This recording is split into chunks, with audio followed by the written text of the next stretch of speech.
decorated in the as the tree. These was assigned to the African that had become demelanated and came back toward the north, and the psychological level of destruction, the impact he brought. There were 3 C's that the African were assumed with, and it was called cooperation, communalism, and collectivism. Understand that.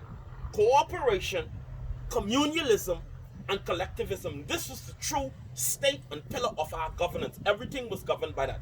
Everything is plenty. See, and you can see the difference between the individual and how you would have to take and actually in a climate or in an environment in which there is scarcity. Would the group or the individual come at the forefront? No. Hear what I say again.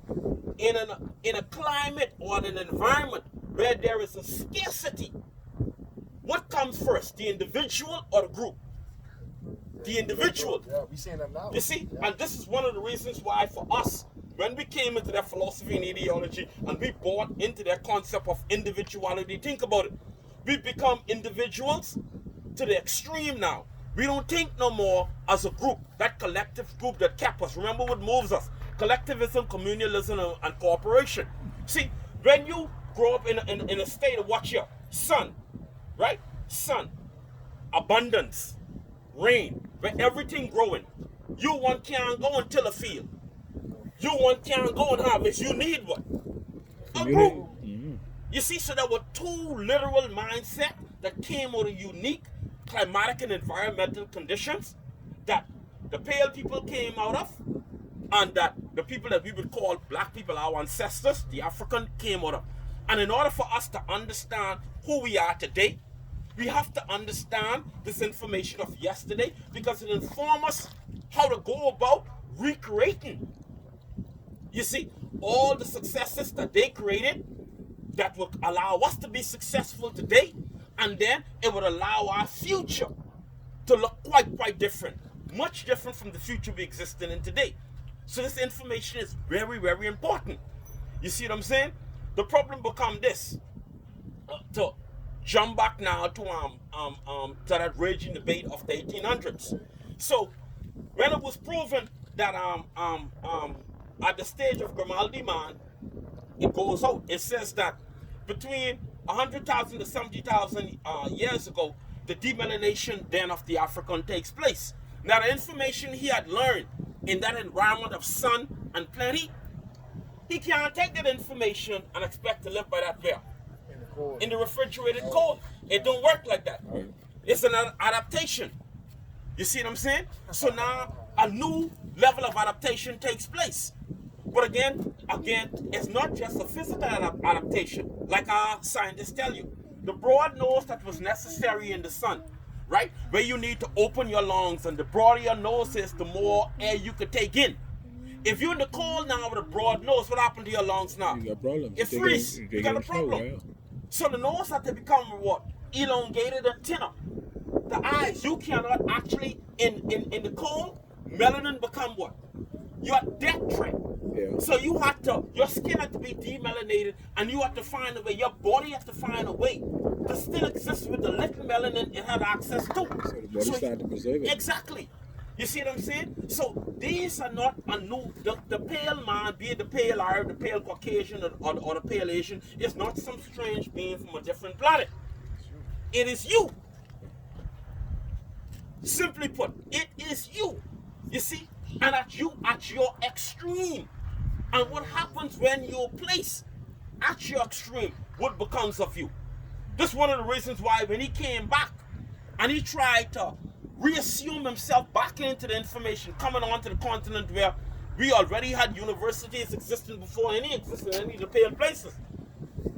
They will only allow a limited access into the information. And why our ancestors called them what? Civilized barbarians. That portion of them that was developing that code that took thousands and thousands and thousands of years to create, we cannot even begin to understand the level of psychology that was produced. But it was reproduce. And yes, sir. No, but a lot of what you're saying that when you have to dive into the Caucasian, just like how you say what was going on with him in the Caucasus Mountain in his environment. Number one, he couldn't sleep in the elements, so he had to sleep in a cave. And even in being in that cave, with that cold, damp environment, that also took a toll on him as far as his complexion is concerned. Yes. And also remember, if you look at the Caucasian, he could grab a piece of meat, blaze the fire over it, blood still in it, and he could eat that. Yeah. If you try that, that would make you sick. Because remember now, in that environment in the cave, if you cook a meat well done, you smoke out the cave and you can't stay in there. So all they had to do is they just skim their meat and they had to eat it like that. Exactly. Also, when I did my studies on it, in that cave environment, the one who was the strongest, he stayed to the front of the cave. The other rest had to find their way in the back of the cave. Light in the back there. Therefore, that also played a part as far as their eye complexion, because if you look at it, your eye always constantly trying to either retract light or pick up the light. So that as much time as if you stay in an environment where you could hardly find light, you'd find out that even your eye complexion, the color of your eye would change because you're trying to find that little piece of light to be able to see. Yeah. This also plays another part as far as the Caucasian persons liking animals. Because back then in the cave, you can't see way in the back there in the middle of the night in the dark. Only protection you had was the canine.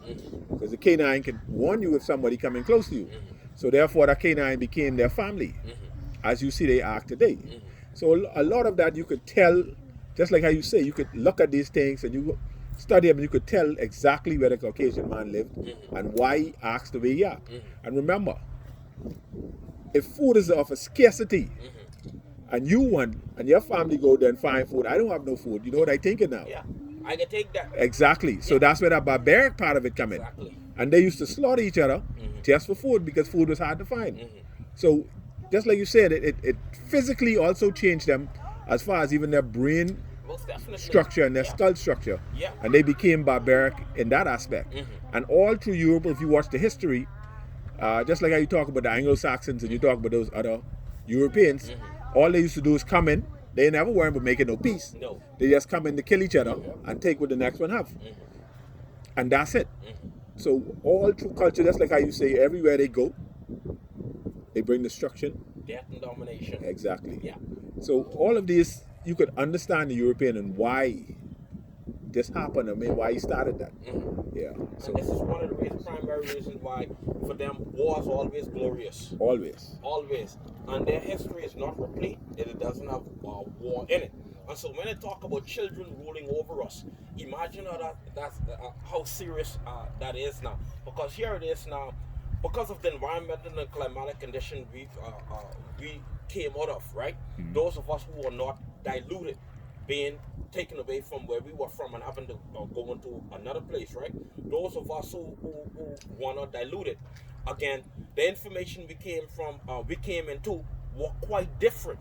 You see, the manner in which our children had to survive were quite different than we had to survive. You see, so it's two global concepts. Like I tell people, there's no such thing as red and yellow, black and white. They are precious. All of those are sources of misinformation, deceit and all of that. There's only two global concepts that has governed this world from time immemorial.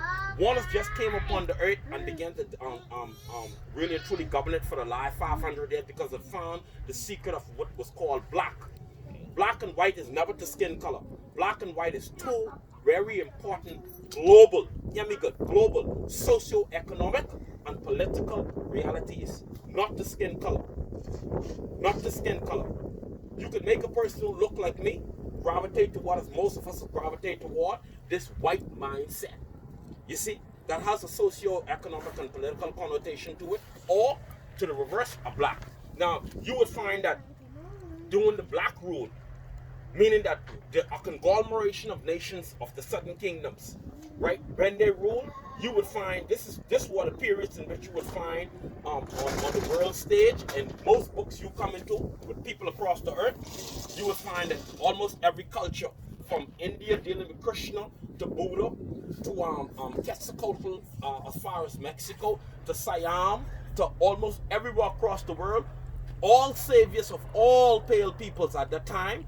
But whenever they came into them, take care of that, Jesse, were described of it who? Black men. They were always black, woolly hair, thick lip, broad nose. The primary features of the African that you cannot escape. God. Every single culture has this. So at a certain point, you would find that you went into the areas in which he would begin to take by force.